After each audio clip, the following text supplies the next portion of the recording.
তেওঁ নিজৰ বিফলতা লুকাবলৈ হলে এনে ধৰণৰ প্ৰচাৰটো কৰিব লাগিব।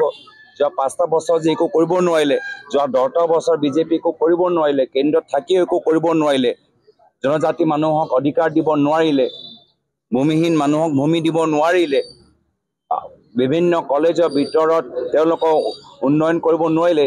নিজৰ বিফলতা লুকাবলৈ যোৱা 10টা বছৰ বিফল কোন হৈছে? বিফল বিজেপি হৈছে।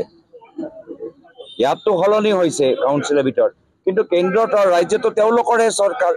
আটাইতকৈ বিফল যদি ইয়াত 4টা পাৰ্টি যদি আছে বিটিআৰ নিৰ্বাচনী প্ৰচাৰত, বিটিএ দিদেই, বিটিআৰটো আকৌ ক'লে ভুল হ'ব। এইটোৱেতো হ'ল বিজেপি, যে বিটিআৰ যে কৰিব নোৱাৰিলে। আজি আমি বিটিআৰ নিৰ্বাচন আমি কৰা নাই, আজি বিটিএ দি নিৰ্বাচন হৈছে। নিজৰ বিফলতা লুকাবলৈ, নিজৰ কেলেংকাৰী লুকাবলৈ আজি তেওঁলোকৰ যে মন্ত্ৰী সম্পূৰ্ণভাৱে বিফল হৈছে। নিজৰ বিফলতা লুকাবলৈ হলে, নিজৰ মাত্ৰ ক্ষমতা ধৰি ৰাখিবলৈ হলে আজি এনে ধৰণৰ প্ৰচাৰ চলাই আছে।